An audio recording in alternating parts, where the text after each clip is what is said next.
70ನೇ ಇಸ್ವಿನಲ್ಲಿ basketball ಶುರು ಮಾಡಿದ್ಮೇಲೆ ಗ್ವಾಲಿಯರಲ್ಲಿ first ನಾನು ಸಿಂಥೆಟಿಕ್ ಬಾಲ್ ಮಾಡಿದೆ. ಹಳೆ ಕಾಲದ್ದೆಲ್ಲ ನೆನೆಸ್ಕೊಂಡ್ರೆ ಆ ನರಸಿಂಹರಾಜನ್ ಅವ್ರ ಕಾಲ ಆಗಲಿ, ಅದಕ್ಕೆ ಮುಂಚೆ ಈ A.C. ಪುಷ್ಪ ಅವರೆಲ್ಲ ಆಡಿದ್ದು. Probably A.C. Pushpa was the only lady, only woman ಆಗಿನ ಕಾಲಕ್ಕೆ, who was from the south zone, who represented the Indian team, women's team, Asian championship.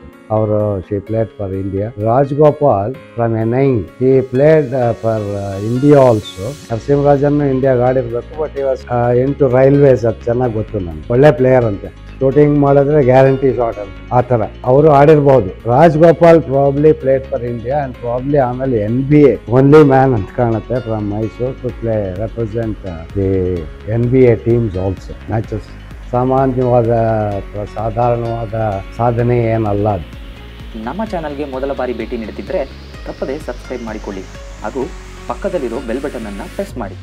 ನಾವು ಆಡ್ತಿದ್ದಾಗ ಜಿದ್ದಾಜಿದ್ದಿ ಆಟ, ಪ್ರತಿಯೊಂದು ಮ್ಯಾಚ್ನು ದಿವಸನೂ ಬೀಳಿದಲ್ಲಿ ಆಡಲೇಬೇಕು ಕಂಪಲ್ಸರಿ. ಆ್ಯಂಡ್ ಅದನ್ನು ಜಿದ್ದಾಜಿದ್ದಿ ಆಡಿ ಅವತ್ತಿನ ದಿವಸ ನಾನು ಖುಷಿಯಾಗಿದ್ದೀನಿ, ಆಡಿದ್ದು ಚೆನ್ನಾಗಿತ್ತು ಅಂದರೆ ನಮಗೆ ಸಂತೃಪ್ತಿ. ಇಲ್ಲ ಅಂದರೆ ಅದು ಭಾಳ ಬೇಜಾರಾಗ್ತಿದ್ದು ಆ ದಿವಸಗಳು. ಆ್ಯಂಡ್ ಯಾವಾಗ ಖುಷಿ ಸಿಗ್ತಾಯಿತ್ತು ಡೈಲಿ, ರಾತ್ರಿ ಎಲ್ಲ ಬೇಕಾದರೆ ನಿದ್ದೆ ಇಲ್ಲದೆ ಓದೋದು ಬರೆಯೋದು ಇವೆಲ್ಲ ಮಾಡ್ಕೋತಿದ್ದೆ ನಾನು. ಆದರೆ ಯಾವತ್ತಾರು ಸರಿಯಾಗಿಲ್ಲ, ಇವತ್ತು ಯಾಕೋ ಆಟ ಆಡೋಕ್ಕಾಗಲಿಲ್ಲ, ಖುಷಿ ಇಲ್ಲ, ಮಿಸ್ ಆಗೋಯ್ತು. ಆ್ಯಂಡ್ ಇನ್ನೊಂದು ಏನಂದರೆ, ನಾನು 70ನೇ ಇಸ್ವಿನಲ್ಲಿ ಬಾಸ್ಕೆಟ್ಬಾಲ್ ಶುರು ಮಾಡಿದ್ಮೇಲೆ ಗ್ವಾಲಿಯರಲ್ಲಿ ಫಸ್ಟ್ ನಾನು ಸಿಂಥೆಟಿಕ್ ಬಾಲ್ ಮಾಡಿದೆ. ಆಮೇಲೆ ಇಲ್ಲಿ ಬಂದಾಗ ಒಂದು ಸಿಂಥೆಟಿಕ್ ಬಾಲ್ ತೊಗೊಂಡು ನಾನು ಯಾವತ್ತೂ ಒಂದು ಸೆಷನ್ನು ಮಿಸ್ ಮಾಡಿದವನಲ್ಲ. ಅಟ್ಲೀಸ್ಟ್ ಒಂದು ದಿವಸಕ್ಕೆ ಒಂದು ಸ್ವಲ್ಪನಾದ್ರು ಬಾಸ್ಕೆಟ್ಬಾಲ್ ಆಡಬೇಕು ನಾನು, ಇಲ್ಲಾಂದರೆ ನಂಗೆ ಖುಷಿ ಇಲ್ಲ. So this I did up to 1983, 14 ವರ್ಷ. ಆ ಮಳೆ ಬರಲಿ ಬಿಸಿಲಿರಲಿ ಯಾರು ಬರಲಿ ಬರದೇ ಹೋಗಲಿ ನಾನು ಆಡ್ತಾಯಿದ್ದೆ. ಏನಕ್ಕೆ ಅಂದರೆ ನನಗದೇನೋ ಒಂಥರ ಖುಷಿ ಕೊಡ್ತಾಯಿತ್ತು. ಅದು ಚಿಕ್ಕ ವಯಸ್ಸಲ್ಲಿ ನಾನು ಆಟ ಆಡಬೇಕು ಅಂತ ಅಂದ್ಕೊಂಡಿದ್ದು ಪ್ರಾಯಶಃ because of the thrill. Basket ಹಾಕಿದ್ರೆ ಏನೋ ಒಂಥರ ಖುಷಿ ಅಲ್ವಾ. ಸೊ ಆ ಥ್ರಿಲ್ಲಿಂದ ನಾನು ಆಕರ್ಷಿತನಾಗಿ ನಾನು ಒಬ್ಬ ಕೋಚಾಗಿ ನಮ್ಮ ಯೂನಿವರ್ಸಿಟಿ ಟೀಮ್ಗಳನ್ನು ನಾನು ಸೆಲೆಕ್ಟ್ ಮಾಡಿ. ಆದರೆ ಬರ್ತಾ ಬರ್ತಾ ನನಗೆ ಭಾಳ ಬೇಜಾರೇನೆಂದರೆ, ನಾನು ಸುಮಾರು ಕಮಿಟಿಗಳಲ್ಲಿದ್ದೆ. I was never involved in any association because ನನಗೆ ರಾಜಕೀಯ ಬೇಕಿರಲಿಲ್ಲ. ನನ್ನ ಟೀಮ್ನಲ್ಲೇ ಯಾವಾಗ ಮಕ್ಕಳದ್ದು ರಾಜಕೀಯ ಶುರು ಆಯಿತು, ನಾನು 83ನೇ ಇಸ್ವಿನಲ್ಲಿ ನಾನು ಅದನ್ನು ಸ್ಟಾಪ್ ಮಾಡಿದೆ. ಸೊ ಹಳೇ ಕಾಲದ್ದೆಲ್ಲ ನೆನೆಸ್ಕೊಂಡ್ರೆ ಆ ನರಸಿಂಹರಾಜನ್ ಅವ್ರ ಕಾಲ ಆಗಲಿ, ಅದಕ್ಕೆ ಮುಂಚೆ ಈ A.C. ಪುಷ್ಪ ಅವರೆಲ್ಲ ಆಡಿದ್ದು. Probably A.C. Pushpa was the only lady, only woman ಆಗಿನ ಕಾಲಕ್ಕೆ, who was from the south zone, who represented the Indian team, women's team, Asian championship. ಅವ್ರು ಯಾವೆಲ್ಲ ಹೇಳಿದರು ನನಗೆ. ಅದಾದಮೇಲೆ ನಾನು ಸ್ವಲ್ಪ ದಿವಸ ಅವ್ರಿಗೆ ನನ್ನ ಟೀಮ್ಗೂ ಆಡ್ತಾಯಿದ್ರು. So I had some association with that lady, a very decent, very disciplined lady right from the beginning. ಆಮೇಲೆ ಶ್ರೀದೇವಯ್ಯ ಅಂತ ನನ್ನ ಶಿಷ್ಯೆ, ಅವರ ಮನೆಯಲ್ಲೆಲ್ಲ ಸ್ಪೋರ್ಟಿಂಗ್ ಫ್ಯಾಮಿಲಿ ಅದು. ಅವರು she played for India. So ಹೀಗೆ ಆಮೇಲೆ ನಮ್ಮ ಸ್ಪೋರ್ಟ್ಸ್ ಹಾಸ್ಟೆಲಿಂದ ಕೆಲವು ಮಕ್ಕಳು ಇಂಡಿಯನ್ ಟೀಮಲ್ಲಿ ಹೋಗಿರೋದು, ಸ್ಟೇಟ್ ಟೀಮ್ಗೆ ರೆಗ್ಯುಲರಾಗಿ ಹೋಗ್ತಾ ಇರ್ತಾರೆ. ನನಗೆ ಸ್ಟೇಟ್ ಟೀಮು ಇಲ್ಲ ಇಂಡಿಯನ್ ಟೀಮ್ಗೆ ಜಾಸ್ತಿ ತಯಾರಿ ಮಾಡೋಕ್ಕೆ ಕಳ್ಸೋಕ್ಕೆ ಅವಕಾಶ ಇರಲಿಲ್ಲ. ಯಾಕೆಂದರೆ ನಾನು ಕಾಲೇಜಿನಲ್ಲೂ ಕೆಲಸ ಮಾಡಬೇಕಾಯ್ತು 2 ಹೊತ್ತು. ನಾನು ಹೆಂಗೋ ಅಡ್ಜಸ್ಟ್ ಮಾಡಿಕೊಂಡು ಈ ಕಡೆ ಈ ಮಕ್ಕಳ ಜೊತೆನೂ ಭಾಳ ಕಾಲ ಕಳೀತಾ ಇದ್ದೆ. ಸೊ ನನಗೆ ಎಲ್ಲಿವರೆಗೂ ಮರ್ಯಾದೆ ಸಿಕ್ತು ಅಲ್ಲಿವರೆಗೂ ಕೋಚಿಂಗ್ ಮಾಡಿದೆ. ಯಾವಾಗ ಅದು ಯಾಕೋ ಸರಿ ಹೋಗ್ತಾ ಇಲ್ಲ ಅಂತ ಅಂದಮೇಲೆ 83ನೇ ಇಸ್ವಿನಲ್ಲಿ ನಾನು ಕೋಚಿಂಗ್ ಸ್ಟಾಪ್ ಮಾಡಿದೆ. ಆಮೇಲೆ ಏನಿದ್ರು ಯೂನಿವರ್ಸಿಟಿ ಟೀಮ್ ಸೆಲೆಕ್ಷನ್ನು ಈ ಥರದ್ದು. ನನಗೆ ಯಾರೋ ಒಬ್ರು ಹೇಳಿದ್ರು, ಪ್ರಾಯಶಃ Raj Gopal from NI, he played for India also. Narasimharajan ಇಂಡಿಯಾಗೆ ಆಡಿರಬೇಕು, but he was into railways. ಅದು ಚೆನ್ನಾಗಿ ಗೊತ್ತು ನನಗೆ. ಒಳ್ಳೆ ಪ್ಲೇಯರ್ ಅಂತೆ, ಶೂಟಿಂಗ್ ಮಾಡಿದ್ರೆ ಗ್ಯಾರಂಟಿ ಶಾಟ್ ಅಂತ, ಆ ಥರ. ಸೊ ಅವರು ಆಡಿರ್ಬೋದು. Raj Gopal probably played for India and probably ಆಮೇಲೆ NBA ಓನ್ಲಿ ಮ್ಯಾನ್ ಅಂತ ಕಾಣುತ್ತೆ from Mysuru to play represent the NBA teams also matches. ಸಾಮಾನ್ಯವಾದ ಅಥವಾ ಸಾಧಾರಣವಾದ ಸಾಧನೆ ಏನಲ್ಲ ಅದು. ಸೊ ಇಷ್ಟೆಲ್ಲ ಇದ್ದಿದ್ದು ಬರ್ತಾ ಭಾಳ ತಿಳಿಯಾಗಿದೆ ಬಾಸ್ಕೆಟ್ಬಾಲು ಪಾರ್ಟಿಸಿಪೇಷನ್ನು ಭಾಗವಹಿಸುವಿಕೆ. ಕಾರಣ ಅದೇ ಹೇಳಿದ್ನಲ್ಲ, ಯಾರಿಗೂ ಅದ್ರ ಬಗ್ಗೆ ಒಲವು ಆಸಕ್ತಿ ಆಡಲೇಬೇಕು, ಇದು ನಂಗೆ ಖುಷಿ ಕೊಡುತ್ತೆ, ಫಿಟ್ನೆಸ್ಗೆ, ಅದು ಖುಷಿಗೆ, ಫನ್ಗೆ, ಹೆಲ್ತ್ಗೆ, ಆ ಥರ ಯಾವುದು ಇಲ್ಲ ಇವಾಗ. ಬರೀ ಎಷ್ಟು ಏನು ಸಿಗುತ್ತೆ ಅದರಿಂದ. When we start expecting what we get from the game, ಅವಾಗ ಏನಾಗುತ್ತೆ ಅಂದರೆ ಇದೆಲ್ಲ ಫುಲ್ಲು ಡೈಲ್ಯೂಟ್ ಆಗೋಗ್ಬಿಡುತ್ತೆ. ಹಾಗಾಗಿ ಇವಾಗಿನ ಪರಿಸ್ಥಿತಿನಲ್ಲಿ ಸ್ವಲ್ಪ ಅದು ಅಷ್ಟೊಂದು ಟೀಮ್ಗಳು ಜಾಸ್ತಿ ಆಗಿಲ್ಲ. ಇವಾಗ ಬ್ಯಾಂಗ್ಳೂರು ತೊಗೊಳ್ಳಿ ಎಕ್ಸಾಂಪಲ್ಗೆ, ಮಾತಾಡೋದು ಜಾಸ್ತಿ ಮಕ್ಕಳು, ಆದರೆ ಪ್ರತಿಯೊಂದು ಎಕ್ಸ್ಟೆನ್ಷನ್ನಲ್ಲೂ ಒಂದೊಂದು ಟೀಮ್ ಇದೆ. ಸೊ ಹಾಗಾಗಿ ಅಲ್ಲಿ ಲೋಕಲ್ ಸಿಟಿ ಟೂರ್ನಮೆಂಟ್ ಅಂತ ನೀವು ಏನಾದ್ರು ನಡೆಸಿದ್ರು, ಇಲ್ಲ ಡಿಸ್ಟ್ರಿಕ್ಟನ್ನು ನಡೆಸಿದ್ರೆ ಒಂದು 50-60 ಟೀಮ್ಗಳಿರುತ್ತೆ. ಒಂದೊಂದು ಟೀಮಿಂದ ಒಬ್ಬೊಬ್ಬ ಪ್ಲೇಯರ್ ಒಳ್ಳೆ ಸಿಕ್ಕಿದ್ರು ಸಾಕಲ್ವೇ. ಸೊ ಇಲ್ಲಿ ಆ ಥರ ಆಗಲ್ಲ ಮೈಸೂರು. ಒಂದು ಟೈಮ್ಗೆ ಒಂದೇ ಟೀಮು, ಆಮೇಲೆ ಇನ್ಯಾವುದೋ ಒಂದು ಟೀಮು, ಇವಾಗ ಯಾವುದೋ ಒಂದು BEML, ಬೇರೆ ಯಾವುದೋ ಪ್ರೈವೇಟ್ ಟೀಮ್ಗಳು ಒಂದು 4-5 ಇದೆ. So we had coaches in Mysuru. Nanjundaiah ಅಂತಿದ್ರು, ಕೃಷ್ಣಪ್ಪ ಅಂತ, Srinivas Gowda from the state council, ಎಲ್ಲ ಇದ್ರೂ ನಾವೇನು ಮಾಡೋಕ್ಕಾಗಿಲ್ವಲ್ಲ ಅನ್ನೋದು ನಮಗೆ ಬೇಸರ ಇದೆ. ಇವಾಗ ನಮ್ಗೆ ವಯಸ್ಸಾಯಿತು, ಇವಾಗ ಮಾಡೋಕ್ಕಾಗತ್ತೋ ಇಲ್ಲೋ ಗೊತ್ತಿಲ್ಲ, ಆದರೆ ಆ ಒಲವು ಮಾತ್ರ ನನಗೆ ಇವತ್ತಿಗೂ. ಎಲ್ಲರೂ ಬಾಸ್ಕೆಟ್ಬಾಲ್ ಕೋರ್ಟ್ ಹತ್ರ ಹೋದರೆ ನಾನೇ ಹೇಳ್ತಿದ್ದೆ ಮಕ್ಕಳಿಗೆ, ಪ್ಯಾಂಟ್ ಹಾಕ್ಕೊಂಡು ಯಾರೂ ಆಡಬಾರ್ದು, ಡ್ರೆಸ್ಸಲ್ಲಿ ಆಡಬೇಕು. ಇವಾಗ ನಾನು ಪ್ಯಾಂಟ್ ಹಾಕ್ಕೊಂಡೆ ಅಲ್ಲೆಲ್ಲರೂ ಹೋದರು, 4 ಬ್ಯಾಸ್ಕೆಟ್ ಹಾಕ್ಕೊಂಡು ಬರ್ತೀನಿ.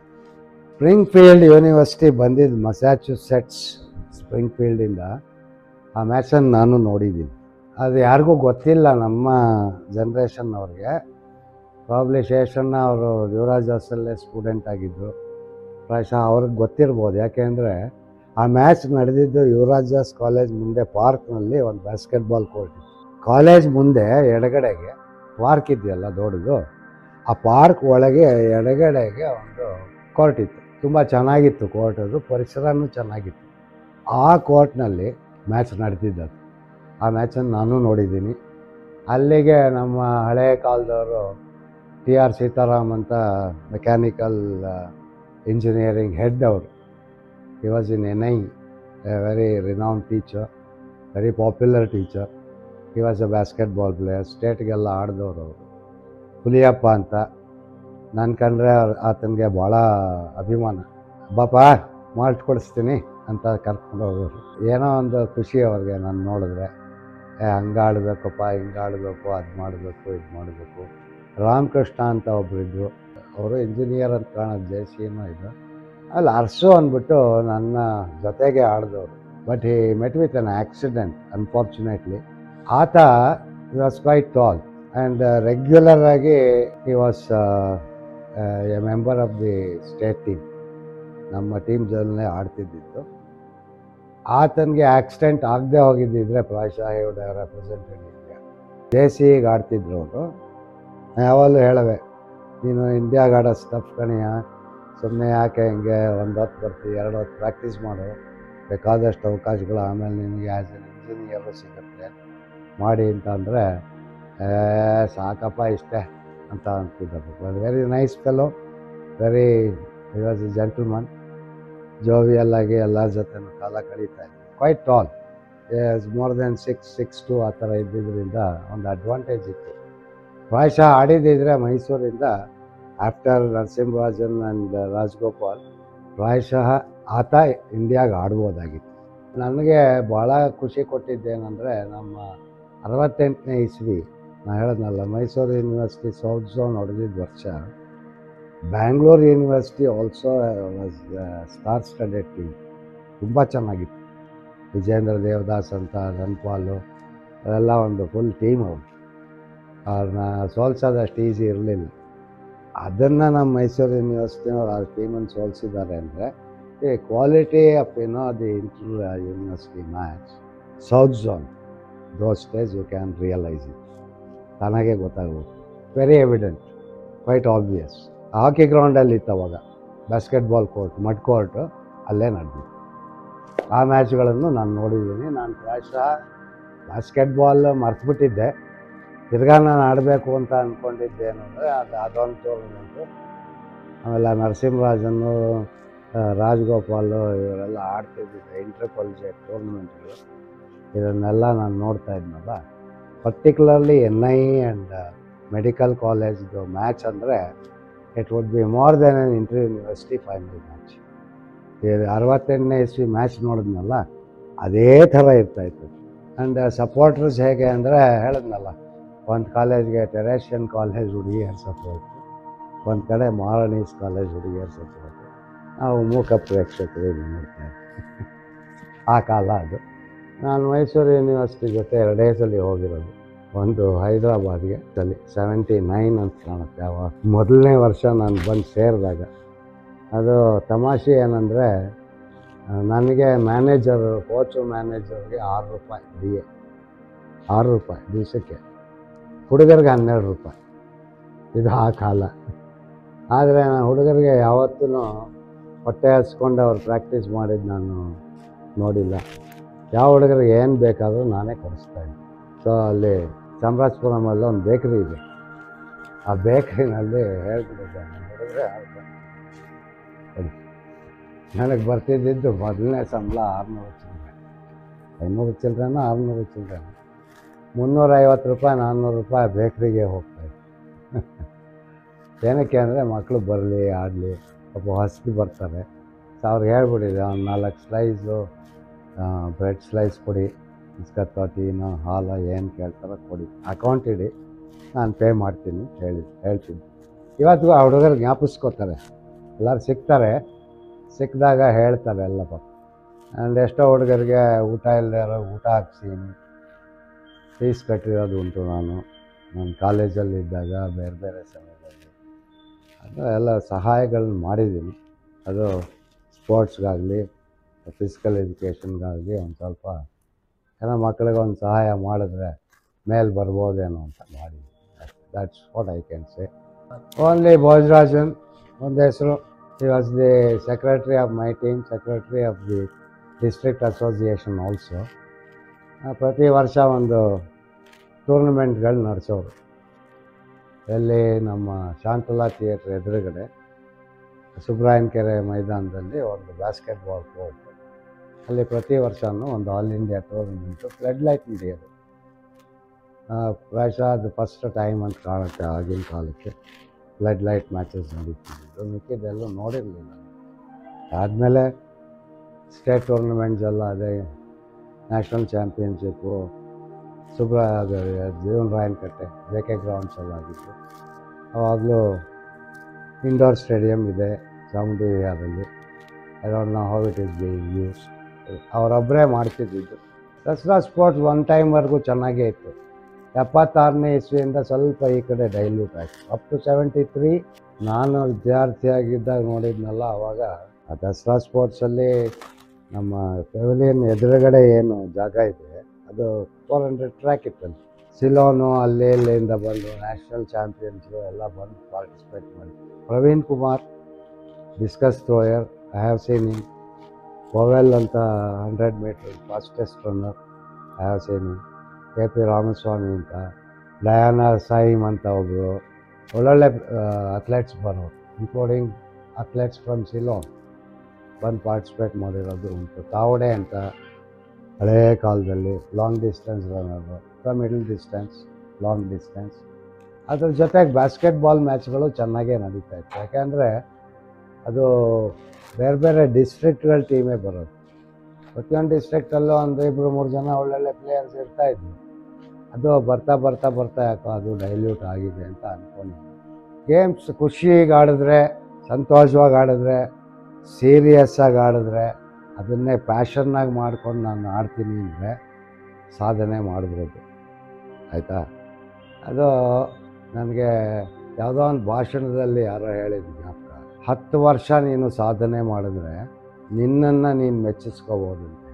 ಓಕೆ, 20 ವರ್ಷ ಪ್ರಾಕ್ಟೀಸ್ ಮಾಡಿದ್ರೆ, ಸಾಧನೆ ಮಾಡಿದ್ರೆ, ಆಡಿಯನ್ಸ್ ಪ್ರೇಕ್ಷಕರು ಇರ್ತಾರಲ್ಲ ಅವ್ರನ್ನ ನೀನು ಮೆಚ್ಚಿಸ್ಬೋದು. 30 ವರ್ಷ ಅದಕ್ಕೆ ಸ್ವಲ್ಪ ಆ ಲೆವೆಲ್ಲಿಗೆ ಬಂದು ಸಾಧನೆ ಮಾಡಿದ್ರೆ ನಿಮ್ಮ ಗುರುವನ್ನು ಮೆಚ್ಚಿಸಬಹುದು. 30 ವರ್ಷಕ್ಕಿಂತ ಮೇಲ್ಪಟ್ಟು ನೀನು ಸಾಧನೆ ಮಾಡಿ ನಿಜವಾಗ್ಲೂ ಅಚೀವ್ ಮಾಡಿದ್ರೆ ದೇವ್ರನ್ನ ಮೆಚ್ಚಿಸ್ಬೋದು, ಅವನು ನೀನೇನು ಒಪ್ಕೋತಾನೆ ಅಂತ. 10 ವರ್ಷ ಪ್ರಾಕ್ಟೀಸ್ ಮಾಡೋರೇ ಇಲ್ವಲ್ಲಪ್ಪ, ಅವನನ್ನು ಅವನೇ ಮೆಚ್ಚಿಸ್ಕೊಳ್ದೆ ಹೋದ್ಮೇಲೆ ಇನ್ನು ಬೇರೆಯವ್ರು ಯಾರು ಮೆಚ್ತಾರೆ? ಆಡಿಯನ್ಸು ಯಾರು ಮೆಚ್ತಾರೆ? ಕ್ರಿಕೆಟ್ನಲ್ಲಿ ಆಡಿಯನ್ಸು ಅವರೇ ಗುರುಗಳು, ಇವಾಗ ಭಕ್ತರು ಪ್ಲೇಯರ್ಸ್ಗೆ. ಅವರು 15 ವರ್ಷ 18 ವರ್ಷ ಮ್ಯಾಕ್ಸಿಮಮ್ ಆಡೋದು. ಸೊ ಗುರುಗಳನ್ನು ಅವರು ಸಾಧನೆಯಲ್ಲಿ ಮೆಚ್ಚಿಸ್ತಾರೆ ಅಂತ ಏನು ಅರ್ಥ ಇಲ್ಲ ಅದರಲ್ಲಿ. ಓಕೆ, ಆದರೂ ದುಡ್ಡು ಮಾಡ್ತಾಯಿದ್ದಾರೆ ಅಷ್ಟೇ. ದುಡ್ಡುಗೋಸ್ಕರ ಏನು ಬೇಕಾದರೂ ಮಾಡ್ತಾರೆ ಅದರಲ್ಲಿ, ಕ್ರಿಕೆಟ್ನಲ್ಲಿ. ಆ ಕ್ರಿಕೆಟ್ಗಿರೋ ಅಷ್ಟು ಒಲವು ಈಗ ನೋಡಿ, kabaddi has become Indian Premier League. Cricket premier league ಆಗ್ಬಿಟ್ಟಿದೆ. ಬಾಸ್ಕೆಟ್ಬಾಲ್ ಇನ್ನೂ ಆಗಿಲ್ಲ, ಬ್ಯಾಡ್ಮಿಂಟನ್ ಆಗಿದೆ. ಸೊ ಪರಿಸ್ಥಿತಿ ಏನು ಅನ್ನೋದನ್ನು ಕ್ಯಾನ್ ಜಸ್ಟ್ ಇಮ್ಯಾಜಿನ್. ಪ್ರಾಯಶಃ ನನಗನ್ಸೋದೇನೆಂದರೆ ಟೀಮ್ಸ್ಗಳು ಜಾಸ್ತಿ ಆಗಬೇಕು ಮೈಸೂರಲ್ಲಿ. ಕಾಂಪಿಟೇಷನ್ ಇಲ್ಲದೆ ಹೋದ್ಮೇಲೆ ಒಳ್ಳೊಳ್ಳೆ ಪ್ಲೇಯರ್ಸ್ ಬರ್ತಾರೆ ಅನ್ನೋದು ಏನು ಗ್ಯಾರಂಟಿ ಇಲ್ಲ, ಆಯಿತಾ? ಪ್ರತಿಯೊಂದು ಎಕ್ಸ್ಟೆನ್ಷನ್ಗೆ ಒಂದು ಒಳ್ಳೆ ಟೀಮ್ ಆಗಬೇಕು, ಅದಕ್ಕೆ ಸರಿಯಾದ ಕೋಚ್ ಇರಬೇಕು. ಆ ಕೋಚಿಂಗ್ ಮಾಡೋನು ಭಾಳ ಶಿಸ್ತಾಗಿ, ನಿಯತ್ತಾಗಿ, ಖುಷಿಯಾಗಿ, ಮಕ್ಕಳಿಗೋಸ್ಕರ ಮಾಡೋಂಗಿರಬೇಕು, ಕ್ರೀಡೆಗೋಸ್ಕರ ಮಾಡೋಂಗಿರಬೇಕು. ಅದಿದ್ದರೆ ಮಾತ್ರ ಮುಂದೆ ಭವಿಷ್ಯ ಇದೆ. ಪೇರೆಂಟ್ಸು ಈಗಿನ ಕಾಲದಲ್ಲಿ ಸುಮಾರು ಇಂಟ್ರೆಸ್ಟ್ ತಗೋತಾ ಇದ್ದಾರೆ ಮಕ್ಕಳು ಸ್ಪೋರ್ಟ್ಸಲ್ಲಿ ಪಾರ್ಟಿಸಿಪೇಟ್ ಮಾಡಬೇಕು ಅಂತ. ಅದು ಕೆಲವು ಕ್ರೀಡೆಗಳಲ್ಲಿ ಮಾತ್ರ, ಎಲ್ಲ ಕ್ರೀಡೆಗಳಲ್ಲೂ ಅದು ಆಗ್ತಾಯಿಲ್ಲ. ಹಾಗಾಗಿ ಇವಾಗ ನಮ್ಮ ಹಳ್ಳಿಗಾಡು 80% ಜನ ಇದ್ದಾರೆ ಅಂದರೆ ಅವರೆಲ್ಲ ಆಡೋದೇನು ವಾಲಿಬಾಲ್ ಆಡ್ತಾರೆ, ಇಲ್ಲ ಕಬಡ್ಡಿ ಆಡ್ತಾರೆ, ಇಲ್ಲ ಖೋ ಖೋ ಆಡ್ತಾರೆ, ಅಲ್ಲಿಗೆ ಮುಗಿದೋಯ್ತು. ಅಥ್ಲೆಟಿಕ್ಸು ಟ್ರೈನಿಂಗು ಮಕ್ಕಳಿಗೆ ಇದ್ದಿದೆ, ಪೊಟೆನ್ಷಿಯಲ್ ಇರುತ್ತೆ. ಯಾರು ಹೇಳ್ಕೊಡೋರು? ಟೀಮ್ಗಳಿರಬೇಕು, ಕಾಂಪಿಟೇಷನ್ಗಳಾಗಬೇಕು, ಶಾಲೆಯಲ್ಲಿ ಟೀಚರ್ಸ್ ಸರಿ ಇರಬೇಕು. Physical education teachers should identify the students in the school, the students with potential for what area, what sport, what game.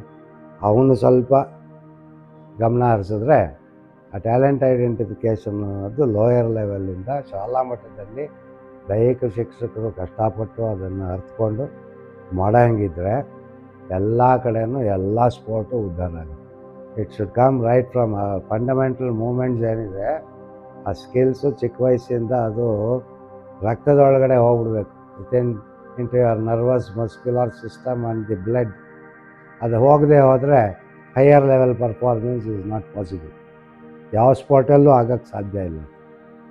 ನಾನು ಹೇಳ್ತಾನೆ ಇರ್ತಿದ್ದೆ ಮೊದಲು, ನಿಮಗೂ ಗೊತ್ತಿರಬೇಕು, ಇಂಡಿಯಾನವ್ರು ಯಾವಾಗ ಸ್ವಿಮ್ಮಿಂಗ್ನಲ್ಲಿ, ಅಥ್ಲೆಟಿಕ್ಸಲ್ಲಿ ಮತ್ತು ಜಿಮ್ನಾಸ್ಟಿಕ್ಸಲ್ಲಿ, ಬಾಕ್ಸಿಂಗಲ್ಲಿ ಅಂತ ಹೇಳ್ತಿದ್ದೆ, ಇವಾಗ ಬಾಕ್ಸಿಂಗ್ ತೊಗೊಂಬಿಟ್ಟಿದ್ದಾರೆ, ವರ್ಲ್ಡ್ ಲೆವೆಲ್ಗೆಲ್ಲ ಹೋಗ್ಬಿಟ್ಟಿದ್ದಾರೆ. ಓಕೆ, ಅದು ನನ್ನ ಬ್ಯಾಚಲ್ಲಿ ಒಬ್ಬರು ಓಂ ಪ್ರಕಾಶ್ ಅಂತಿದ್ದೆ, ನಾನು ಪಾಟಿಯಾಲನಲ್ಲಿ ಇದ್ದಾಗ ಸ್ಟೂಡೆಂಟಾಗಿ. ಅವರು ಆ್ಯಕ್ಚುಲಿ ಕೋಚ್ ಫಾರ್ NIS ಇದಕ್ಕೆ ಟ್ರೈನೀಸ್ಗೆ, but he was also a student for NIS diploma. ನಾವಾಗಲೇ ಹೇಳ್ತಾ ಇದ್ದೆ, ಈತ ಮಾಡಿರೋ ಕೋಚಿಂಗು ಅಲ್ಲಿ ಬಂದಿದ್ದು ಬಾಕ್ಸರ್ಸ್ ಎಲ್ಲ ಪ್ರಾಕ್ಟೀಸ್ ನೋಡ್ತಾ ಇದ್ವಲ್ಲ ನಾವು, ಆಫ್ಟರ್ ದಿ ನಮ್ಮ ಪ್ರಾಕ್ಟೀಸ್ ಅವರ್ಸ್ ಆದಮೇಲೆ ಪಾಟಿಯಾಲಲ್ಲಿ 75. ಅವಾಗಲೇ ಹೇಳ್ತಾ ಇದ್ದೆ, ಒಂದು ದಿವಸ ಅಲ್ಲ ಒಂದು ದಿವಸ ಇವರೆಲ್ಲ ಹೋಗಿ ಎಲ್ರಿಗೂ ಹೇಳ್ಕೊಟ್ಟು, ಅವ್ರು ಹೇಳ್ಕೊಟ್ಟು ಆ ಪರಂಪರೆ ಕಂಟಿನ್ಯೂ ಆದರೆ ಪ್ರಾಯಶಃ ಒಂದು ದಿವಸ ನಮ್ಮ Indian boxers they will do well at the international level. ನಾವು ಭವಿಷ್ಯ ನೋಡಿದ್ದು ಭಾಳ ಹಿಂದೆ, ಯಾಕೆಂದರೆ ಅದು ಗೊತ್ತಾಗೋಗ್ಬಿಡುತ್ತೆ, very evident and very apparently seen ಏನಾಗ್ಬೋದಿದು ಅಂತ. ಸೊ ಆ ಥರ ಎಲ್ಲ ಕಡೆನೂ ಆದರೆ ಟೀಮ್ಸ್ ಜಾಸ್ತಿ ಆಗಬೇಕು, ಕೋಚಸ್ ಜಾಸ್ತಿ ಆಗಬೇಕು, support from the government, support from parents, support from the school authorities, community ಎಲ್ಲ ಇದ್ದರೆ ಪ್ರಾಯಶಃ ಕ್ರೀಡೆ ಮೈಸೂರಿನಲ್ಲೂ ಬ್ಯಾಂಗ್ಳೂರು ಥರ ಉದ್ಧಾರ ಆಗುತ್ತೆ. ಬ್ಯಾಂಗ್ಳೂರು ಉದ್ಧಾರ ಆಗಿರೋ ಸ್ಪೋರ್ಟ್ಸ್ ಏನಕ್ಕೆ ಅಂದರೆ they have lots of teams, population ಜಾಸ್ತಿ, ಜನ ಬೇಕಾದಷ್ಟು ಮಕ್ಕಳನ್ನು ಕರ್ಕೊಂಬಂದುಬಿಡ್ತಾರೆ ಕೋಚಿಂಗಿಗೆ. They don't mind spending money. How many students can afford 1,000 rupees, 5,000 rupees for a cricket coaching camp in a village? ಆ ಶಾಲಾ ಟೀಚರ್ ಇದಾನಲ್ಲ, ಅವನು ದುಡ್ಡು ಖರ್ಚು ಮಾಡಿ ಅವರೇ ಅವ್ನು ಹಿಡಿದು ಏನಾದ್ರು ಮಾಡಿ ಅವ್ರಿಗೆ ಆರ್ಗನೈಸ್ ಮಾಡಿ ಅಲ್ವಾ? ಆ ಥರ ಇದ್ದಾಗ ಮಾತ್ರ ಅದಾಗುತ್ತೆ. ಸೊ ನಮ್ಮ ದುಡ್ಡೇ ನಮ್ಮದೇ ಖರ್ಚು ಮಾಡಬೇಕಲ್ಲ, ನಾನು ಯಾಕೆ ಮಾಡಬೇಕು? ಪರಂಪರೆ ಮುಂದುವರಿಬೇಕು ಅಂದರೆ ಅದಕ್ಕೆ ಏನು ಬೇಕೋ ಅದು ಲೋಯರ್ ಲೆವೆಲ್ಲಿಂದ ಆಗಬೇಕಪ್ಪ. ಈ ಕಾಲೇಜ್ ಲೆವೆಲಲ್ಲಿ, ಯೂನಿವರ್ಸಿಟಿ ಲೆವೆಲಲ್ಲಿ, ಸ್ಟೇಟ್ ಲೆವೆಲಲ್ಲಿ ಅಲ್ಲ. ಅದು ಕೆಳಗಡೆ ಮಟ್ಟದಿಂದ ಅದು ಎಲ್ಲರೂ ಸಪೋರ್ಟ್ ಮಾಡಿ, ಪೇರೆಂಟ್ಸು ಇಷ್ಟಪಟ್ಟು, ಮಕ್ಕಳು ಆಸೆಪಟ್ಟು ಬರಬೇಕು ಅದನ್ನು. ಚೈನಾನಲ್ಲಿ that stop international participation for many years. ಬರೀ ಕೋಚಿಂಗು, ಗ್ರಾಸ್ ರೂಟ್ ಲೆವೆಲ್ನಲ್ಲಿ ಮಕ್ಕಳನ್ನ ಕೆದಕೋದು, ತೆಗಿಯೋದು, ಆಯಿತಾ, ವೆರಿ ಸ್ಟ್ರಿಕ್ಟ್ ಕೋಚಿಂಗ್. ಹೇಳ್ತಾಯಿದ್ರು ಅಂತಲ್ಲ, ನೀನು ನೋಡಪ್ಪ ಇಲ್ಲಿ ಒಂದು ದೇವಸ್ಥಾನದೊಳಗೆ ಬಂದಿದ್ದೀ, ನೀ ಇಲ್ಲಿಂದ ಹೊರಗಡೆ ಸಕ್ಸಸ್ಫುಲ್ಲಾಗಿ ಹೋದರೆ ನೀನು ದೇವರು, ಬೇಕಾದಂಗೆ ಜೀವನ ಮಾಡ್ಕೋತೀಯ. ಇಲ್ಲಿ ಏನು ಕಲಿಯದೆ ಹೊರಗಡೆ ಹೋದರೆ ಭಿಕ್ಷುಕ ಆಗ್ತೀಯ ನೀನು. ಯಾರು ಓದು ಅದೆಲ್ಲ ಏನು ಗ್ಯಾರಂಟಿ ಇಲ್ಲ ಅವ್ರಿಗೆ. ಕೋಚಿಂಗ್ ಕೋಚಿಂಗ್ ಕೋಚಿಂಗ್ ಕೋಚಿಂಗ್ ಅಷ್ಟೇ. We are saying the performance of China. ಎದುರುಗಡೆನೇ ಇದೆಯಲ್ಲ, ಕಣ್ಣೆದುರಿಗೆ. ಎಬಿಲಿಟಿನ ನೋಡಿ ಅದಕ್ಕೆ ತಕ್ಕಂಗೆ ಏನು ಬೇಕು ಮಕ್ಕಳಿಗೆ, ಎಬಿಲಿಟಿ ಇರೋರಿಗೆ ಸೆಲೆಕ್ಟ್ ಮಾಡಿ ಟೀಮ್ಗಳು ಅಂತ ಮಾಡಿ. ನಮ್ಮ ಇಂಡಿಯನ್ ಟೀಮಲ್ಲಿ ಇವಾಗ ಬಿಟ್ಟರೆ ಮೂರು ಟೀಮ್ ಆಗುತ್ತೆ ಕ್ರಿಕೆಟ್ ಟೀಮ್. ಅಷ್ಟಿದೆ ಟ್ಯಾಲೆಂಟು, ಪೊಟೆನ್ಷಿಯಲ್. ಅದಕ್ಕೊಂದು ದಾರಿ ಬೇಕು, ಅದಕ್ಕೊಂದು ಆಸರೆ ಬೇಕು, ಅದಕ್ಕೊಂದು ಒಳ್ಳೆ ಕೋಚ್ ಇರಬೇಕು. But I think it was A very popular sport in Mysuru in the early days, but now it doesn't remain a popular sport in Mysore. That's what I can say. Thank you.